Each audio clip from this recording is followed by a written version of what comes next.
Andrew, Bobby, help. I've been kidnapped by Jeremiah and Stevie to produce Scissor Bros. The Scissor Bros have captured me, and they won't let me go unless everyone from Bad Friends fans will subscribe to their show. But they seem sweet, unlike Tito Bobby and Tito Andrew. So maybe you should do it.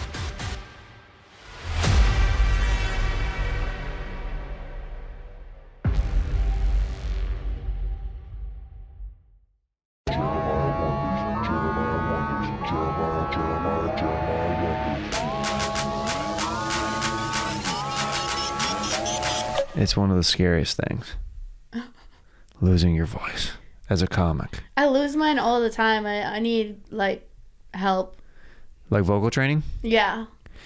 Yeah, that's what, you know Josh Adam Myers? Yeah. He had to get vocal training. Oh, really? I gotta talk to him about it. Talk to him about it. He, out of everybody who I've known over the years, I've heard him lose his voice more than anybody I know. Yeah, I lose mine, like, this last time I lost it, not even from anything. Like, I hadn't, like, abused it in any way. Like, I just woke up with it gone. Yeah, I don't know what, I guess it's just from pushing. Yeah. Yeah, he, the amount of times we would be going somewhere, like, for a comedy festival, and he would go too hard the first night. I totally. And then he'd be like, dude, I got to get a shot of prednisone, man. My voice is like on fire. My throat is it's closing up. That is the most insane impression of his voice. It sounds like he's here. It's pretty good. For anybody who knows, Josh Adam Myers. Well, I miss Josh. I love him so much. I love you, Josh. Love you, Josh. Listen, we're going to do some monologues today. All right. Yeah, that was we are all in an acting class together. That's what's so fun about LA. Oh my God, I forgot about that. Doesn't that feel like an eternity ago? Because we were in the class physically the 2 weeks it went down, and we'd all, like, Josh had it in that class. He had COVID? Yeah, he didn't know. Was he one of them who had the COVID? Yeah, like, he didn't know it at the time. Like, well, he had just left Italy. 100%. Like, patient zero. Yeah. Italy. Yeah. They're like, should we stop class? Josh's like, I'm ready to keep doing this thing. I don't know about y'all. I just got back from Italy. Yeah. And then, wait, were we in Zoom class together? Yeah, we did that too. Zoom class is the most fucking insane thing. It was one of the biggest lessons in patience that I've had to do. Yes! In years. Yeah.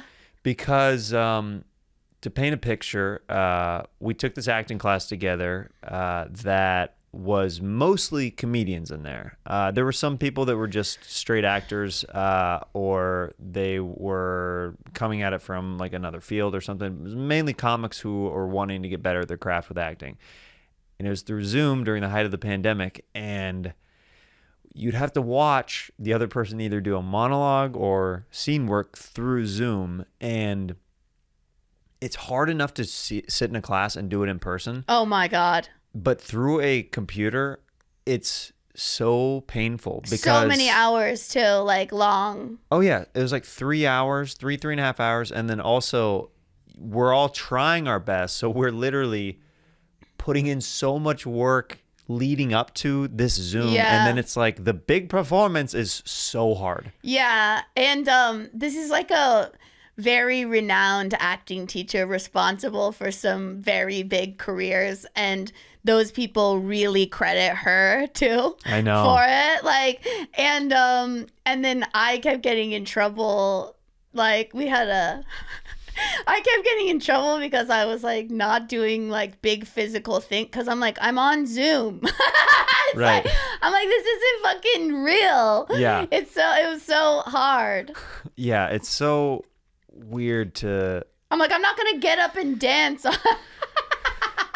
She's like in a sweatshirt, and you're like, I'm like, this is mental illness. yeah. Yeah. That was rough, but we got through it, you know. Yeah, we and I did. did. You know what? It was so challenging. I actually felt like I learned a lot because it was so hard. I did too, as much as it pained me to say that because I hated it so much. But she's a really good teacher. You're a really good actor. You are too. Oh, thank you. You're really good. I think that I really believe. I mean, you're already doing voice stuff, but I think in the next 5 to 10 years, you're going to be like a top character voice actor that's like really sought after. I really believe that. Wow, that's so nice. You can do a ton of voices. I kind of just roll with one.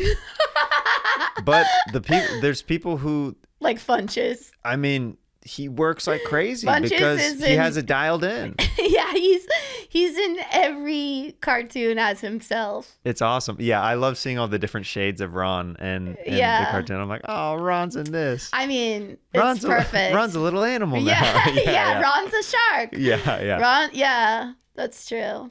Yeah, it's cool. That's something that, I mean, we've both been working on for a while is just trying to get better at voice stuff, and it's cool to see you got can you talk about that yet? Oh yeah. Okay, cool. And you too. Yeah, You got yeah. a fucking big one. It was cool. Yeah, the Joker on When does it come out? it just came out. Oh, cool. Yeah, so it's like a little couple episode arc on DC superhero girls, and luckily I've been getting good feedback from peers and then also random people who are very judgmental because it's such a Oh yeah. Welcome. renowned character.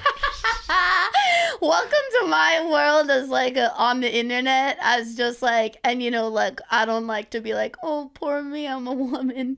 That's not my thing. But That's my thing. but you know, if just like being a female comedian and in a public presence with like I mean, like, you know, some people love to give me feedback about my voice. But yeah, it's a weird, you can't please everyone. No. Do you have anybody ever said anything to you after shows about your voice? Yeah. What? I was like, yeah. Thanks for bringing up the trauma, Jeremiah. Yeah, thank you so much. No, it's like, I hate even like bringing it up because it's so small and minor compared to like how nice the majority of people are. But as comics, we fixate on the people in the room that aren't having fun rather than the crowd that's like smiling. Oh, and laughing. yeah. Well, it's so funny because I always say this, but until I started comedy, nobody had ever said anything to me about my voice ever once in my life. Yeah. Not one time. And like, you know, I'm a little sister. I've been made fun of for everything there is, you know. I thought I knew everything, and imagine my surprise. Yep. But I get like, it's funny to me, like I get like fucked up sometimes. If they're funny enough, I like it. Right. Like they're like, yeah, you sound like Gilbert Gottfried fucked a Muppet, or like I got like Aziz Ansari sucked on 80 helium balloon. I'm like, these are so specific. Yeah, you thought a lot about this. Well, at least you're thinking about me. That's good, I guess. Yeah. Yeah, I, for the longest time, until I went to public school, I didn't even know I had a big nose until I went to public school. And then I was like, oh, so this is life now. Okay, this is what I've got. Okay, this is the new me, I guess. Perfect. Yeah. But I mean, what are you going to do? It's not like you can't choose it. Yeah, you go with the flow. then you're like, okay, this is the new thing. I address this on stage now, and I move forward. I, to this day, don't have a bit about it. Like, I need one.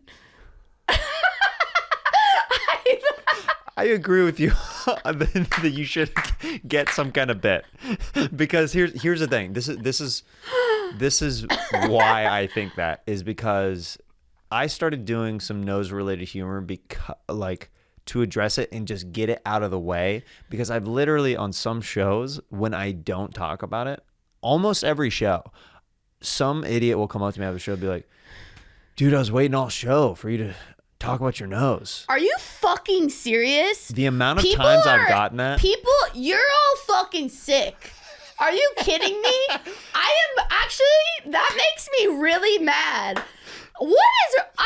Can you imagine? Like, I would never in my life go up to someone and be like, hey, I was just sitting there in my chair waiting for you to bring up your big fucking nose. And it took like a while for me to wait. So I just thought I'd come up and ask you about it. Are you insane? I think people feel comfortable with me after the shows to say whatever because I interact with the crowd a lot and stuff like that. And sometimes it gets like playful and every once in a while it gets a little roasty or whatever. So they're like, this guy can take it. Oh, yeah. So they're like, oh, dude. Yeah, so the shows that I don't address, I address it almost every show now because in the past it would happen a lot where they're like, why didn't you do any nose jokes, man?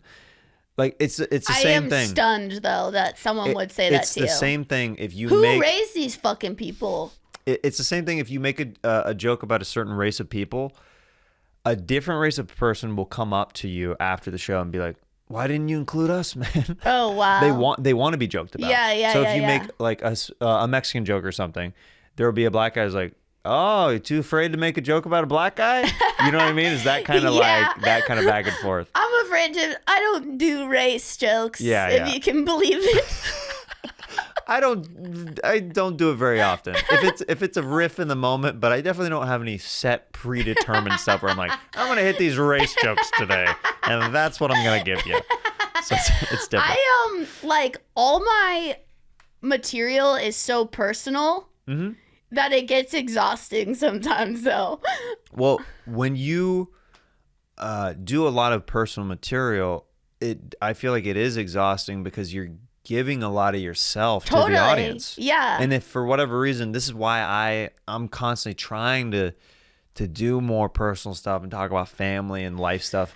But it's sometimes scary because I'm like, if that bombs are like, oh, that's not a bit that they don't like me. They don't like the. Oh, for sure. You know what I mean? Versus me, if I do a silly act out or something, I'm like, they didn't like that character. Totally. Yeah. So. Yeah. I mean, like, it's tiring and it wears on you, but I don't know. Like, I always am like, next set, because I write in like large sets is how I write. Right. Not like joke by joke. And so it's usually like one whole theme per set. I mean, like that'll be like 10, 15 minutes in LA.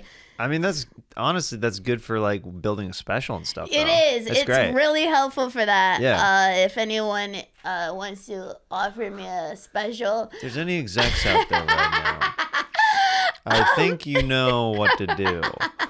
But I feel like, like I was just saying to my buddy this morning, I was like, I gotta move on from this material because it's draining me. Yeah. Yeah. Oh, there's some stuff that I'm like, I just need to record this I know. so I can stop saying it. Yeah. I did some difficult, challenging material right before the pandemic. Some, molestation, rape set, a whole large one. Yeah. And I only could do the material for like 6-8 weeks because by the end I was so just like worn out from saying it every night, and then you have to get it good and tight, and it takes a bit to make it funny, and in the beginning you're bombing with that shit and you're like, why am I doing You're this? like, I'm just doing therapy right now, and No, but I would never talk about something. I actually have a joke about this in the set, but like I would never talk about something to process trauma. Like I would only ever talk about it if I thought it was funny first. Oh yeah. Because I hate when people do that. Of course, we've all been to the open mics over the years where you're like, there was not one punchline. That was a confession. That was a confession. Yeah, you need to go to a like home. A professional. Like, or a home, just lock them up. Just get them out of here. Put them in a straitjacket. I don't want to hear that. Yeah, but I don't know if it's like a comic because they're fucking sick. But by the end of that, like, it maybe because it was so challenging, it was so satisfying. But as soon as I got it recorded, I was like, yeah, I never need to do that again. Yeah, there's no need to. Yeah. Yeah, you're like, okay, it's like cathartic. You're like, that chapter is closed on that part of my act, and now I can move forward. Yeah. There was one bit that before my wife and I had a baby, I was like, I gotta get this one bit on recorded or on the special before we have this baby. Yeah. Because I was like, it's literally about me being nervous about becoming a dad. Right. I'm like, if I have the baby, it doesn't work. It doesn't work. It's literally a stamp in time and just a moment. I'm like, I gotta record this. Yes. Let's hold off a little bit. That's my excuse as a comment. I gotta record this bit, baby. You know. Let him keep cooking in there just for a little bit. Yeah, exactly. Yeah. Just let him chill. Just let him chill. Yeah. 10 months is fine, right? Yeah. Oh. Yeah. It's good to be just back out and seeing friends again, though. Just totally. In person, everything. Because the last few times I've seen you have been through Zoom. So. Oh, yeah. And remember we did that crazy show that felt like we were in like a Twilight hazmat zone? When we did that, so we did our buddy Ron Funches's Christmas special that was it was filmed at Christopher Titus's studio, and it was a live show. It was cut together amazingly, super professionally well. It was like a special. It was a Christmas special. And during that, though, like when we were doing it, because COVID was still going on and everything. It was like in the hard COVID times, like the lockdown. It was like I didn't invite my wife because she was pregnant. I was like, that's just a risk to even bring her out somewhere. There was 8 people in the audience. There's 8 people in the audience. Spread out really and they far. I don't even know how allowed they were to be there. Yeah. Like, it was so weird. But during that time, I was like, I had a thought in my head. I had a flash where I was like, is this the new normal? Yeah. Is this never going back? Right. Like, I was like, are we going to start doing things remotely for everything? Yeah. And luckily, the show was super fun. And you had this bit that killed me that night that was very intricate. I was actually impressed how much you wrote for that bit. So I have a talk show called Dear Owen Wilson. Yeah. Where people write letters to celebrities. And because, like, at that time, I hadn't done stand-up in several months, I was like, oh, I'll just treat it like that. Yeah. Where I'm writing a letter to Santa, but, you know, I make it very personal. Yeah. It was like after you, like, flipped through the first page, I was like, oh, this girl did some homework for this show. Yeah. So that was really fun and weird. And then you think... Like, because it felt like you're performing to an empty room, but it was streamed like all across the country, Yeah. or the world, I guess. Yeah. Yeah. I've done the road since then, and they're like, loved you on the Funches Christmas Oh, special. I'm really? like, dope. Yeah. Yeah. Yeah. He has Yeah. good fans. Yeah. Yeah, good times. Good times. I mean, I've been on the road with Funches for like 3 years. Well, now he's on this TV show, so we're not out. But he's filming. Yeah. But he has like the best crowds in the world. Well, I truly believe because he radiates like a positivity and that like other people are drawn to that. Yeah. And that's, at the end of the day, that's the kind of people who I want coming to my shows. A lot of people do not have that. Oh, I know. I know. Yeah. Yeah. I mean, if you put out a certain kind of, it's one of the reasons over the years, like I've stopped for a little while. I was putting like a lot of like very roasty kind of clips online. Yeah. And it's fine. Like I like that style of comedy a lot, but I've kind of pumped the brakes on that a little bit over the last couple of years, just because I don't know if I want that to be my thing long term. Does that make sense? It totally makes sense. It draws in a certain crowd that It they're does. like, dude, freaking roast me, dude. And I'm like, I don't know. Like, if I feel it, it's like, you know, it's a different thing if it's a silly, fun thing. But, like, I don't want to actually be like, you. Yeah, what's weird about roasting, too, is, like, people that, I don't know, that don't know comedy. Like, for me, I've had some of the most fun in my life writing a bunch of my friends' roast jokes. Oh, they're so like, fun. I would, you know, when Rosebud was doing them, like, I would write a lot of those jokes and stuff. But I would never do it because I'm soft. You know what I mean? Oh yeah, I would. That's why I always liked the historical roast, and I like the fictional roast. Yeah. Because, you know, if I can be a character roasting somebody or roasting other characters, I'm like, this is fun, but like, I don't really want to know what people deep down think of certain. totally. I'm like, I don't. Well, also, I mean, they take it so far. It's so different than it was like 50 years ago at those things where they're like best friends. They're like, oh, your dead sister, you were, and it's like, I remember especially in New York when it was like really big in like 2017, 2018, or 2016, and they would put them all on the internet. And I was like, I could probably do this if it didn't live on the internet and my family wouldn't have to see this. Yeah, 'cause, subjected like, to that. Yeah, I mean, and have it on the internet forever. I was like, yeah, I don't want that. Yeah. Yeah. It's a little much. Hello? Oh, somebody's calling to the show. Whoa, that's so crazy. Hello? Who is this? Hello, this is Jack. Oh, Jack, thanks so much for calling into the show. What seems to be troubling you today? You have something on your mind. It sounds like something's a little heavy in your voice. Jack, this is Jack. I wanted to call in Jeremiah, because my wife just left me because I farted on the cat and it died, and I'm really going through it right now because I just lost my cat and my wife, and I have a lot of gas also. Okay, well, you are calling into the right love line right now. I am giving advice to couples and newly single people as well. I'm very sorry to hear about that. But let me just get this straight real quick, just so I know how to diagnose properly. You farted on your cat and it killed the cat? Yeah, that's what happened. I didn't know that could happen because I've been farting on people for years, and just like we all do. And then the cat was there, and then I guess Sandwich's heart stopped.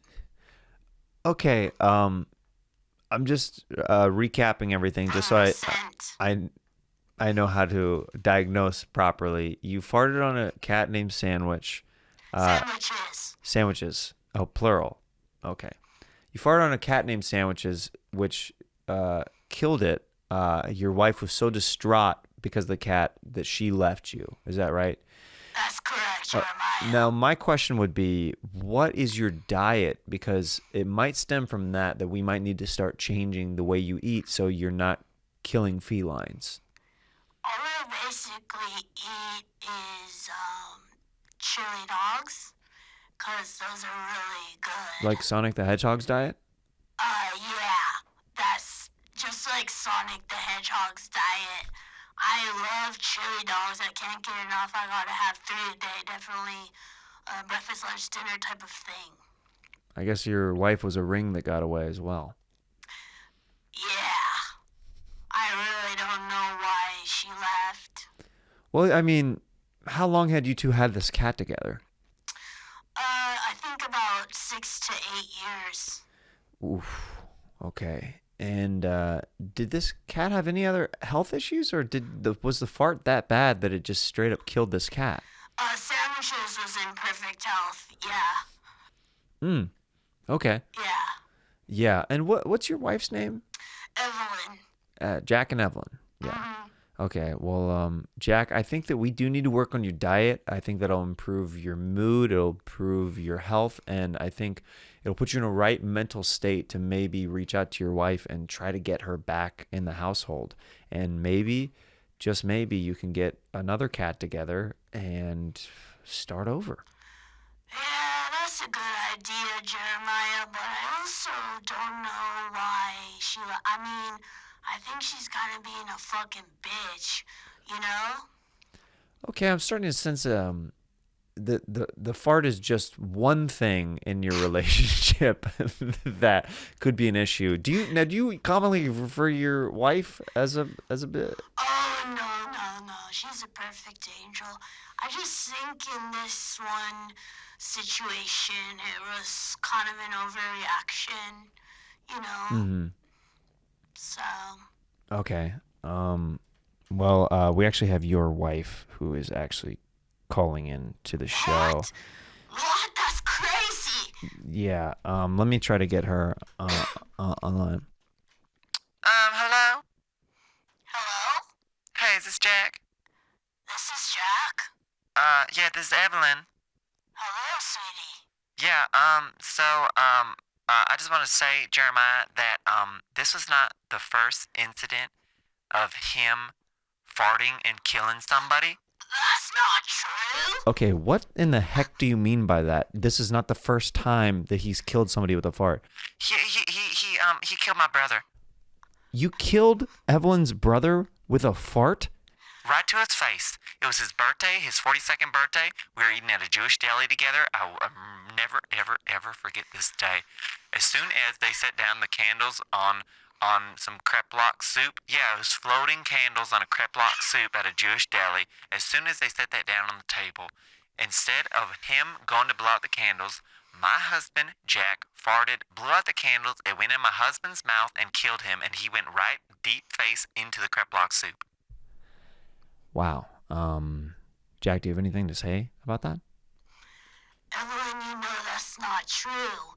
Someone was going by the table at the same time and sort of swished the wind and... How do you swish a wind in a Jewish deli? That's my question. A lady with a floppy dress. Why are you looking at other women and knowing what they wear? You remember what another woman was wearing the day that my brother died on his 42nd birthday in a Jewish deli? Well, only because it made some wind go by with the fabric like a sheet, you know? I guess that does add up. Yeah, that's right, Evelyn. Come on, I didn't kill your brother with my butthole. I think you did. I think you killed my brother with your butthole. I didn't kill your brother with my butthole. Okay, both of you need to calm down a little bit. What was the actual police report that was filed for your brother's death? Well, death by butthole. There's no way that a police report says death by butthole. Jack, can you weigh in on this? It doesn't say that. I was acquitted by the state of California. What was the coroner's report on that? He blew up he caught fire. Self-arson, sort of, yeah. He put his face in the candles, which was surprising for all of us on his birthday. It seemed like things were going well. You're saying my brother committed suicide by putting his face in flames in a crepe-lock soup in a Jewish deli on his 42nd birthday? Yes, Evelyn, that's exactly what I'm saying. Well, we can agree to disagree, okay? Yeah, I like that. I love to agree to disagree. It's kind of hot when you agree with me. That's a girl. That's my girl. Did you just say that's a girl? we just lost connection with Jack and Evelyn. Whoa, that's crazy that you have these callers come in all the time. Yeah, anybody can call in on the show at any moment's notice. So if you see the caller ID flashing, it's right over there. Then just feel free for us to pick it up and answer it. Whoa, you're really providing a great service to these people. I didn't even know you were so altruistic. Yeah, I mean, I've been doing this show for a while, and it's actually pretty incredible. The kind of people who call in the show. We actually get celebrities. Do people usually call in about murders, like murders? That was honestly one of the first times that's happened on the show. God, people, the state of the world right now, you really just don't know what you're going to get out here. You really don't, and I'm just here to listen. Right. There's just not that much of that anymore these days. If I can give advice to anybody who might need the help and they like my opinion enough to maybe listen to it and maybe act on it, then I'm there for you. It seems like a lot of people really value your advice, your medical expertise, emotional expertise. Yeah. I just have such a strong track record with all that stuff. Wow. Yeah, medical expertise. That's good. Relationships, all that stuff. Totally, yeah. Yeah. I'm learning from you on the job. Here we go. You do a show where you write letters to Owen Wilson. Do you think he's ever tried to respond or anything? Okay, so this is the truth. the show came about because I remembered after I had started comedy that I had written an actual letter to Owen Wilson. Like a fan letter back in the day. It was in 2007 after his suicide attempt, and this was a very genuine thing I did where I was like, this was also at the height of Wedding Crashers, and I was like, this man's a legend, like I need to let him know how loved he is, like, and so I just basically like wrote him a letter like, you know, you're so great, like stay with us, we need you, like you're so loved, you know what I mean? Very earnest, 100% earnest, forgot about it, like sent it to whatever address I could find on the internet. Then like years later when I started comedy, I was like, oh, everyone's like a fan of someone. And so it's like, it's really fun now. People write letters to like a celebrity they loved growing up or whatever. And then I interview them after, like Between Two Ferns style. But he does know about the show because Demi Moore came to my show. Oh, wow. She actually came 2 months in a row, but she came to one of my shows because she was doing a movie with Martha Kelly, and Martha was on it. And after she came up, and she's like, I'm texting Owen about it, and she texted him right in front of me.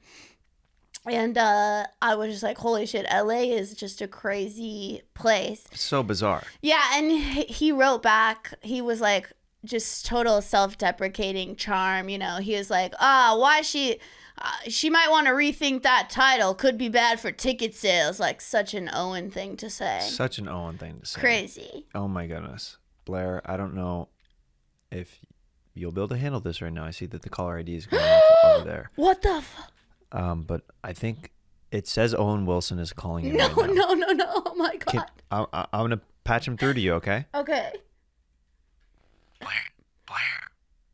Hello? Is this Blair? Owen?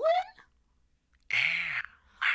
Oh my God! Owen, hi! Heard about your show. That's so crazy. I can't believe you heard about it. Yeah. Heard it's a great show, yeah. Thank you. I like it. Yeah, I read your letter all those years ago. No fucking way. Yeah, got it framed. Got it framed. It's my letter is framed in your house? Yeah. Oh my God. That's crazy. By the way, I want to tell you I really loved you in Loki, and also I thought you did a killer job on Saturday Night Live, and I'm still the biggest fan as I was back then as I am today. You know what? I appreciate that. You're welcome, Owen. I appreciate that, and I like that you liked my performance. It's a great show. It's a great show. Yeah. It's really good. Oh my God. It's great to be a part of the Marvel universe. Oh, I bet. I mean, you killed it. Honestly, I thought that you were an unsuspected casting choice, and you knocked it out of the park. That's exactly what I thought too. They were actually thinking about getting somebody like James McAvoy. Sure. And I came in there and I was like, Loki, Oh my God. what are we doing here? Your guys' chemistry was off the fucking charts. It was off the charts, and we still talk. We still talk. We hang out. I believe that because there was a bond that I saw between you two that was unmistakable. Yeah, Tom and I, we went jet skiing on a lake the other week. It was fantastic. Oh my God, I can really see you absolutely shredding on a jet ski. Yeah, I just, your letter is framed next to my Midnight in Paris poster that's in my basement. Are you fucking kidding Did you me? like that movie, Midnight in Paris? You know I did. I mean, I don't know if I'm allowed to say that at this point, because of, but it was really good. Yeah. Well, I gotta go. Demi told me to call into the show. She's actually listening right now, so Oh my God. I heard you guys dated. You have really good taste in women. I love you so much. Thanks for framing my letter. All right, I love you too. Bye. Wow. I can't believe the reach of this show. I can't believe it. I mean, who's next? Oprah? Jesus Christ. I don't know. It could literally be anybody. So, like, wow, just Owen saw me on this show, and then And then you gave him a heads up that I was a big fan. I did my research. Oh my God. I might have pulled a few strings. Wow, that really made my month, my year, my incredible. Thank you, Jeremiah. Yeah, I'm just trying to connect people, I've never met Demi, but she does occasionally watch the show. Wow. And, she emailed me. I said, Blair's coming on. If you can maybe text Owen, like when the show goes live. Oh my God. All these years, I never knew if you got the letter or not. And now I know it's fucking framed? It's framed. Jesus Christ. Yeah, he's a surprisingly a good serious actor when he needs to be. I think a lot of comedians are. Wouldn't you? I dream of doing a straight up drama so much. I want to so bad.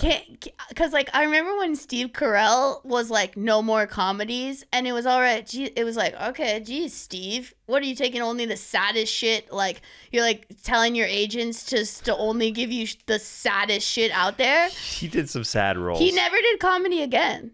He's still not doing comedy? He hasn't done like. Has he really? He has not done a comedy in like 10 years. He just does straight up the most serious shit there is. He did that. Was it Foxcatcher? He was really good in that.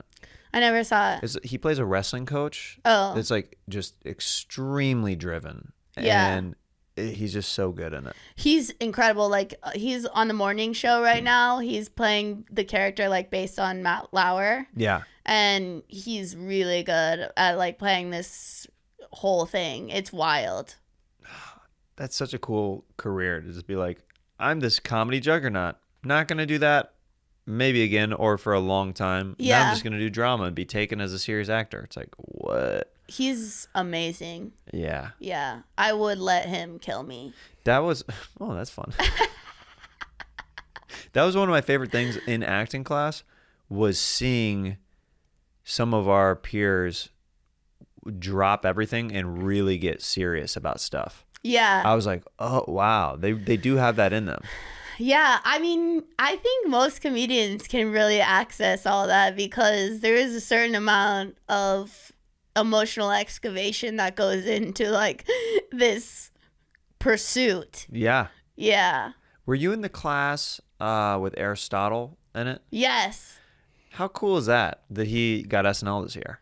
Unreal. It's so cool because we saw him. I mean, we've both known Aristotle for years, but it's one of those things to see him in an acting setting and then see him on that sketch show is just like a really cool, like we were doing Zoom classes with him and I was on SNL. It's like, it's just amazing to see the trajectory. Oh, it's wild. Being in this business is crazy because at this point it's like anytime we turn on the TV, like it's like everyone we know on every show, every commercial. Like James Austin Johnson's a good buddy of mine. Oh yeah. We shot a short I wrote in the pandemic that like was so fun and funny, and like I did New Faces with James 5 years ago. Like he's been doing comedy since he was 16, so he's been doing comedy almost 20 years. Wow. And to think of someone getting their like break almost 20 years in is just so crazy. And like I knew as soon as he got on that, like, he'll go down as one of the best impressionists in history. Yeah. Because he was just so... He's going to be the new... I can already tell. They're making him the next Daryl Hammond on the show.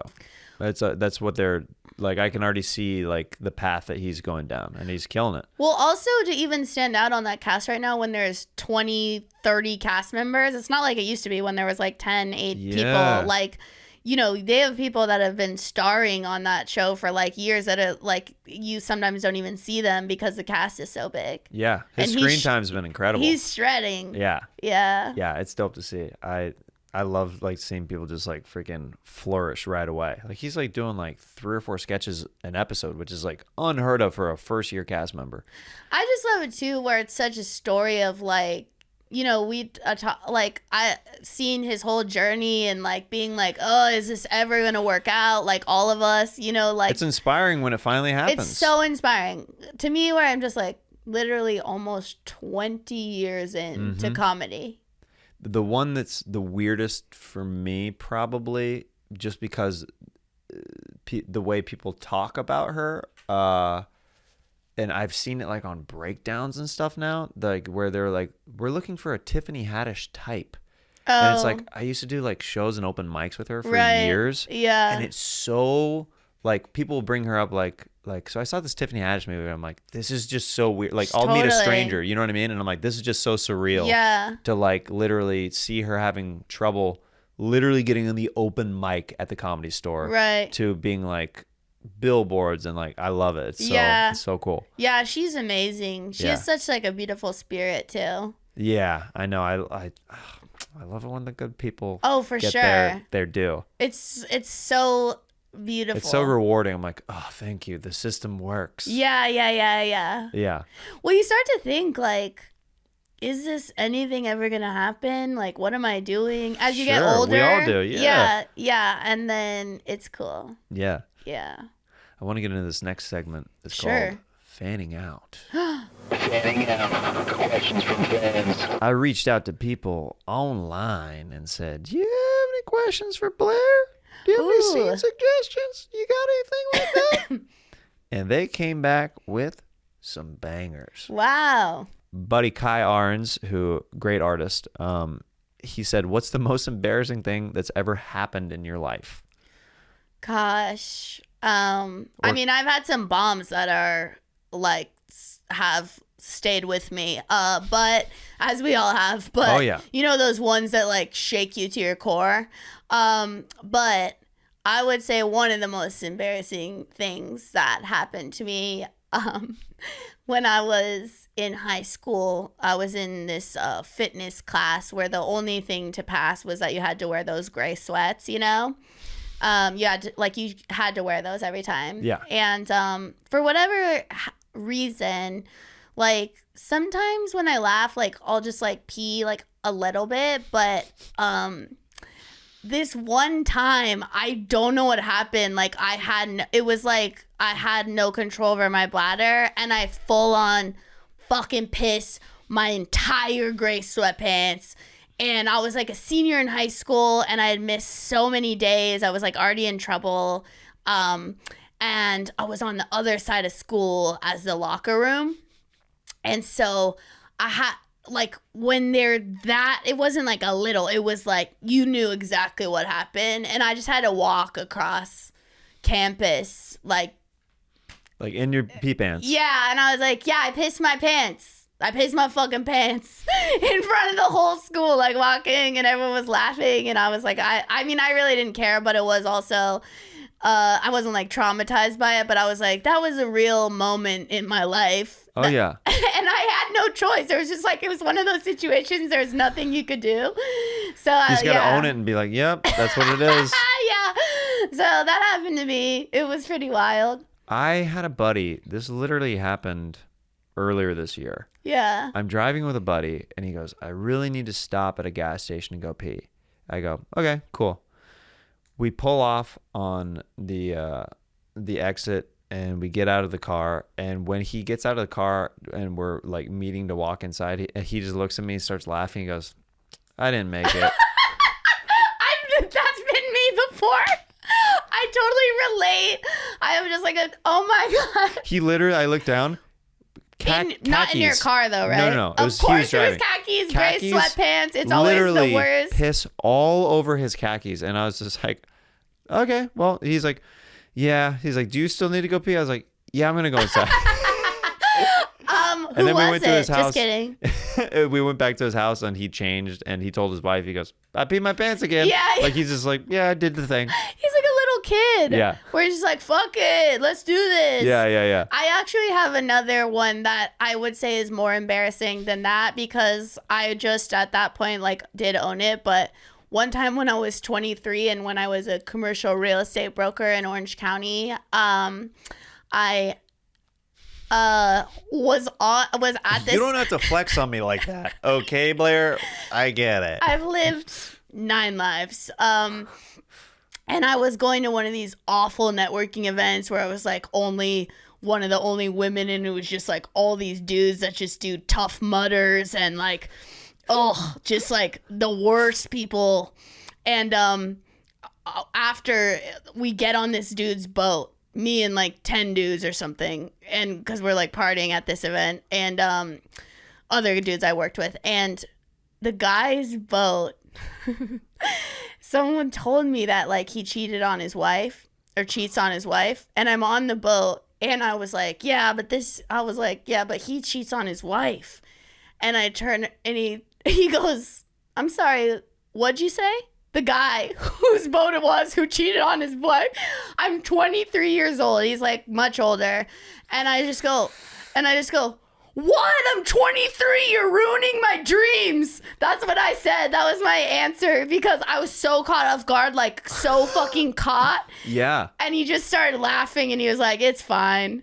But it was like one of those things where you're caught saying the worst thing you could have said about someone on their boat, on his boat. Honestly, you probably had the best reaction possible because he's probably like, all right, this is funny that she literally just said exactly what was on her mind. It was one of those split seconds where it was like, where are you going to go? Where are you going to go right here?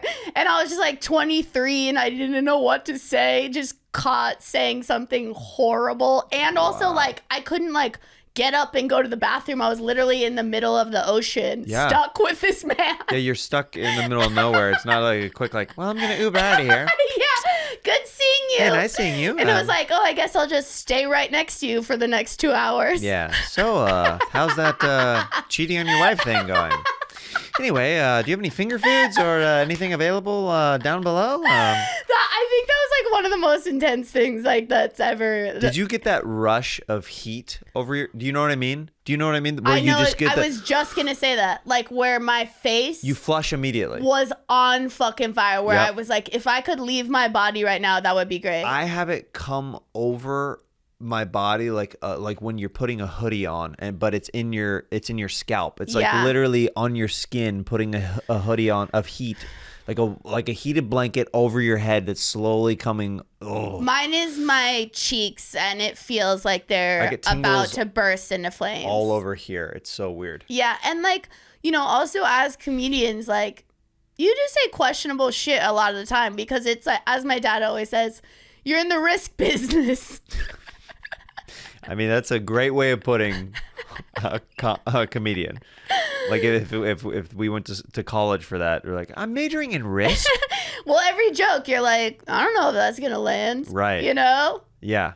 My buddy, he saw me do like a show where I did a bunch of crowd work, and he said that the way I do comedy is like swimming with sharks because I keep going farther out. Like when I keep pressing something. Like to try to get like a dialogue going back and forth, because sometimes people can just be like, I'm not talking.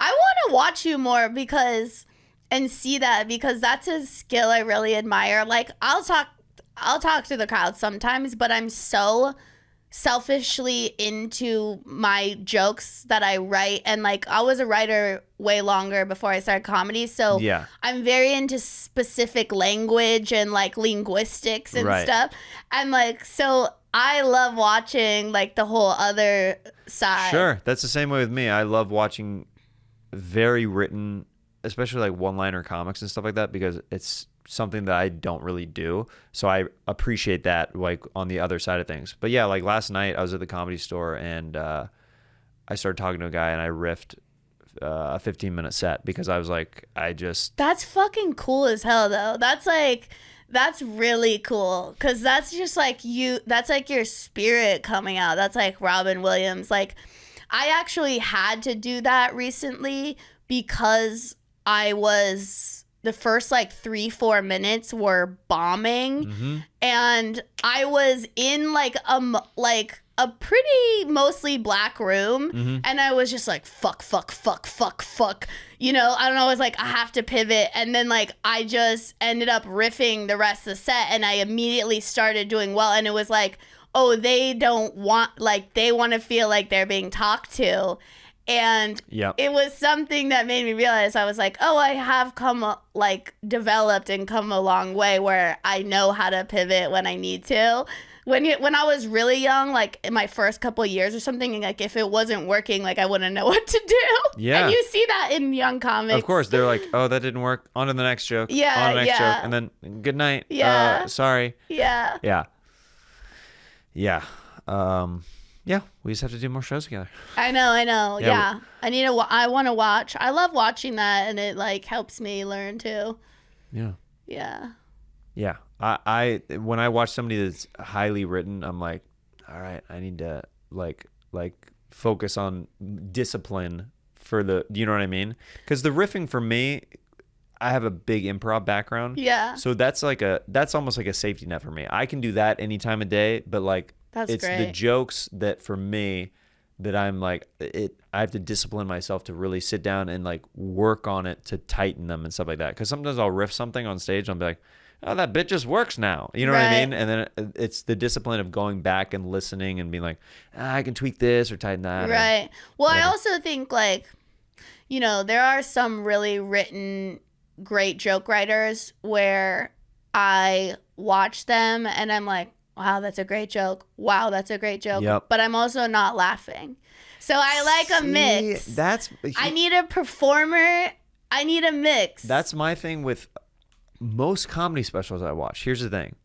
If you watch most comedy specials, and this is why, like when I put out my special, I put a bunch of crowd work and stuff on it and riffing that I did that night because I was like, no, that's great. My thing is when I watch specials, and you can even hear it with the audience, when the comedian goes off the script in a special, they get excited. It's one of the biggest pops in the entire it totally special. Is. Every single special you've ever seen, when there's a moment with an interaction with an audience member, that's one of the memorable things where it's like, oh, when he went off, like it's just what it is. Yeah, because You you're can like, tell how he's spontaneous. in control. He's in control, and you're like, oh, this is a master controlling the crowd. Totally. It's really cool, but like I need a sense of fun and wildness. Yes. I also like the joke writing, but like, you know, as a comedian, you see so much shit. For someone to really make you laugh is rare. Like when I watch Eddie Pepitone, I just worked with him over the weekend in Houston, and he just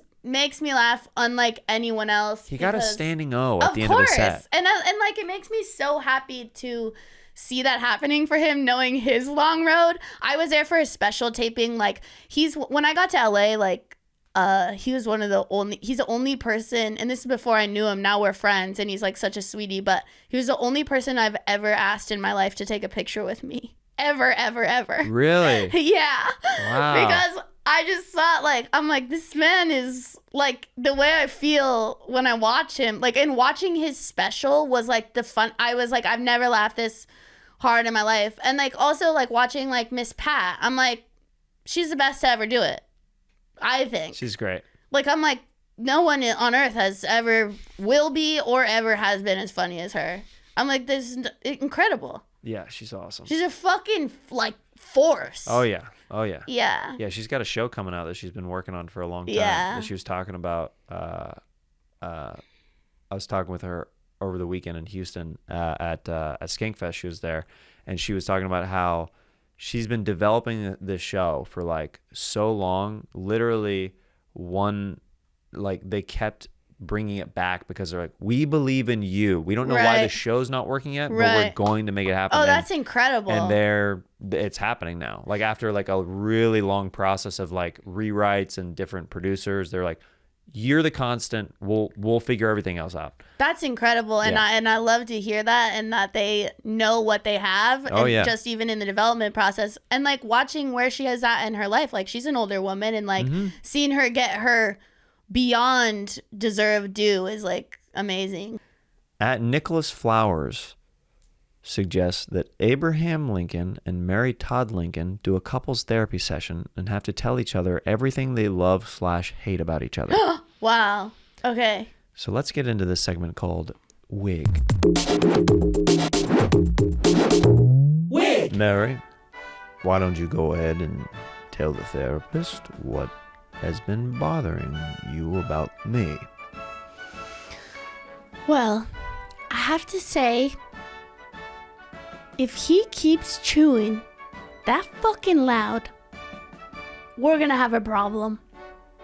He's chewing the bread, the soda bread, in a way that I will not make it out of this without taking a knife to to his body. Maybe if the bread was a little softer, I wouldn't be chewing it so loud. Oh, is this another bitches in the kitchen thing? You know what I say. You know what I say. Honest Abe always says, bitches belong in the kitchen. I swear to God, if he tells me to get in the kitchen one more time. Is that not where women belong? The kitchen. Everybody thinks he's so progressive, such a progressive man, such progressive ideas. Then he says bitches in the kitchen. And, you know, if some poison turns up in his soda bread, it's... 7 years ago, there were bitches in the kitchen. 7 years from now, I hope that there will also be more bitches in the kitchen. That's the United States that I believe in. That's the United States that I think is deserved by the world. And I think the people that live there deserve to be in that kind of mindset. I'll tell you whose kitchen I'm gonna be in. A man named John Wilkes Booth.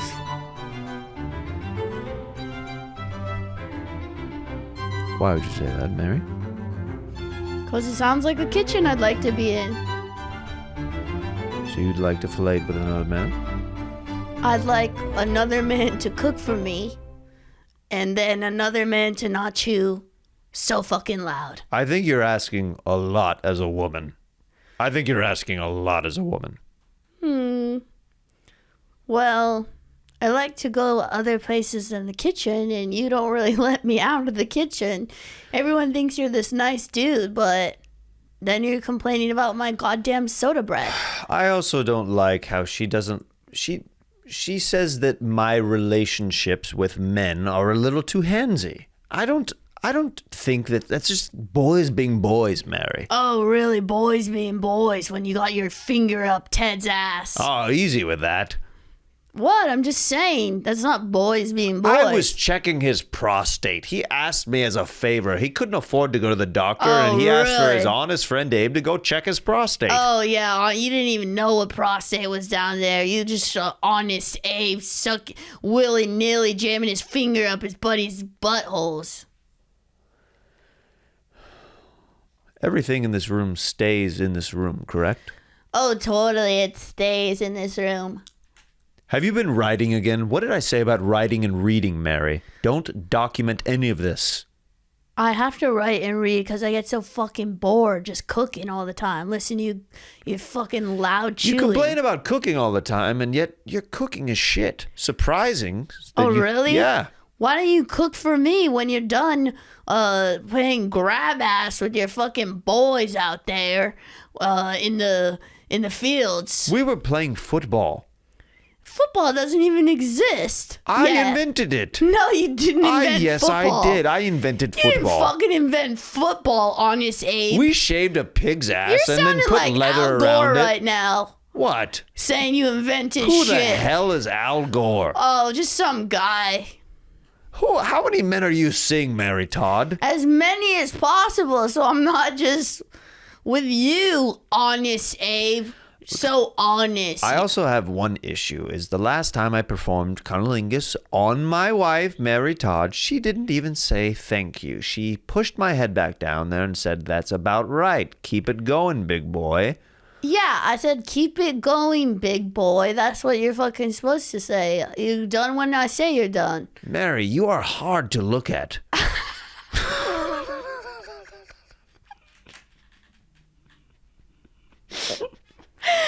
No, that's not true. I don't understand where you get this confidence from, Mary. You have the horse face of a woman. A woman's face as a horse. Oh, that's so funny that you say that because, you know, all the men around town don't seem to agree with you. Oh, really? Yeah, they seem to love this face. Oh, they like that horse face that Yeah, you're they rocking, love Mary? this fucking horse face. Oh, really? Yeah. Really, Mary? They can't get enough of this fucking horse face. More horse face, please. I wish- That's what they say around town. I'm about to put this mare down. I can't stand being married to you. And yes, I like having sex with men. Yes. I like playing grab ass in the fields and calling it a sport. Yes. I'm going to invent something one day called MMA as well. Oh, wow. MMA. You're fucking sick, Abe. God damn, you're sick. MMA? Yeah. Oh my God. The last civilities of society have crumbled before my eyes. Do you think this is salvageable?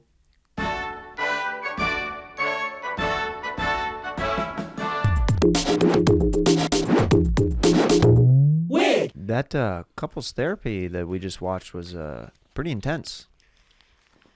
Yeah, that was crazy. You know, I'm praying for them. I'm really hoping that things work out. Yeah, we'll see, I guess. Yeah, only time will tell. Yeah. We're going to do this final segment. It's called Sax Talk. All right, Blair is going to share a story of a sexual encounter while I play some sweet, sweet saxophone in Sax Talk. Before we do that, though, let's let her do some plugs of where you can find her on social media and where she's going to be at soon so you can follow her. Oh, cool. Well, this is really the best podcast in the world. I have never been on a better podcast in my goddamn life. But if you want to find me, you can find me on Twitter and Instagram at Blair Socci, BlairSocci. And I would like to tell you guys about a show, Dear Owen Wilson, the one referenced, November 18th at Dynasty Typewriter. That'll be in a week. Is this coming out before then? It'll be out on Monday. Oh, sick. Yeah, get your tickets, Dynasty Typewriter. It's got an insane lineup. Ron Funches, Greta Titleman, Otsko, Caleb Huron, Rob Hayes. It's really good. So, yeah, I hope you guys come out. It'll be really fun. I love all those comics and endorse Blair and everybody on that lineup. You guys should go see it if you're in the LA area. Woo! Heck yes. Awesome. Let's get into this and close it out. Okay. Whenever you're ready. Well, it's so crazy that I am here for this segment because, you know, I am known for just being an absolute lion in the sack. And so, yeah, I love being asked about this, but I guess what I have a tale to tell you about is the time of my first kiss. I was in 7th grade, and, you know, that's not to count when I, like, just grabbed little boys when I was, like, 4 and 5 and force kissed myself on them, but this was my first real kiss, and it was at the end of the year school party at Knott's Berry Farm, SoCal child, yes. And everyone was going on the dinosaur ride. And I was like, why is everyone going on this, like, bitch-ass dinosaur ride, you know? Why would everyone want to go on this slow ride? And so I was getting nervous because I started hearing whispers that people were going to make out on there. And I was like, I don't know if I'm ready for this. Like, I love Harry Potter and shit. Like, I don't know if I want to get down yet. Like, I don't even think my mom had let me shave my hairy blonde legs yet. So my crush, I can't say his name because I learned I accidentally said his full name on a very popular podcast, and he eventually emailed me about it. Hadn't spoken to him in 20 years. He asked me if I want to go with him, and I'm getting really nervous. I'm fucking sweating. I'm like, oh, this is it. This is going to be the kiss, you know? And we eventually go, and I'm seeing people pair off, and I was like, damn, okay. Sack up, bitch. I guess it's happening. And, and you're in your own individualist cart. So these, like, horny little dudes fucking scoped out the entire Knott's Berry Farm landscape and knew which ride. I get on there. This kid was really into golfing. I remember him wearing Tommy Hilfiger. And he pulls me and then just jams his fucking tongue down my throat like some sort of animal that was going to take over my body.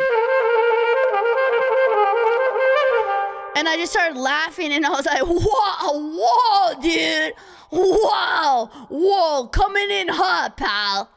Coming in at 85 miles an hour, honey. And I just started laughing, and I guess you're not supposed to start laughing when a 7th grade boy, like, makes a move for the first time, because it did not go over well. So I get off the ride. I was like, what just happened? You know, it's pitch dark in there on the dinosaur ride. And all of a sudden, I start hearing all these whispering, and everyone's going back, whispering. And one of my friends was like, everyone's saying you're tight. And I was like, tight? What does that mean? I don't know what that, and then they're like, it means you have a tight pussy. And I was like, what? What do you mean? What does that have to do anything? And I guess it meant that I was like a prude, but everyone kept calling me tight, like, and it was so embarrassing. I felt so much shame. I didn't know what, actually, I don't even think I knew it was that it meant you had a tight pussy, but yeah, now I look back on it, I'm like, yeah, I do have a tight pussy, but I guess all those 7th graders were right, even though I wouldn't come to find that out for many years later. But I want to thank those kids, because, you know, sometimes people do reflect the truth back to you, and yeah, it's tight as fuck, babe.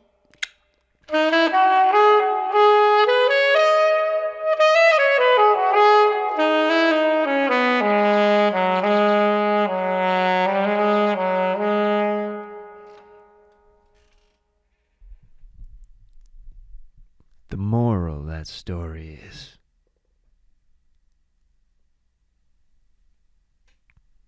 if you're gonna call a woman tight, that's a compliment. The moral of that story for the children out there is your insults are a compliment. Mm-hmm. Yeah. Yep. Isn't that I remember that now that you're saying that. I haven't thought about that for years. I would remember in high school or whatever, people like calling girls tight, like, or loose. She's tight. I remember when I had after my first kiss, then they started calling you loose, and you're like, well, this is so far from even below the waist. Yeah. You're like, what? I kissed a guy and my vagina just unfolded below me. Yeah, that's exactly what happened. They would say that they were just young boys that didn't know. I'm just an old cock vet over here now after kissing one boy. That's what I am. Middle school boys, yeah. Just unraveling just below. Like, I don't even think I put it together what like tight and loose meant till years later. I mean, I didn't really think about. I mean, I haven't thought about it forever. Like I don't think I thought of it as that. I just thought it meant like uptight. You know what I mean? Yeah, I don't think like people really subscribe to that language anymore. No, it was of the moment. It was of the time. I mean, there's certain games that we're not. There used to be a game called Smear the Queer that we used to play all the time. Yeah, but that was just like literally just like, if you have the ball, you're the queer, and we hit you. It's like, oh, can't play that game anymore. The 90s and 2000s were so homophobic. Looking back on it, if you watch like the American Pie movies and all that era, it's literally like, how did any of this get made? I watched Wedding Crashers recently, and like there's a lot of like, but he's gay jokes. Right. You know? And like it was just at the time, that's what it was. Yeah. It's crazy. Cray. Well, on that gay note, thank you so much for coming on the show. Oh my God. Thanks for having me. You're the best. It's great to see you. We made it. We did it. And we'll find more ways to do more shows together. Yeah, for sure. I think Ron is doing another Christmas special, so hopefully oh yeah, I'm doing it too. Heck yeah, I'm doing it. Oh, sick. It's going to be a revival. It's going to be amazing. Cool. All right, love you, pal. Thanks for being here. Yeah, thanks. It was so fun.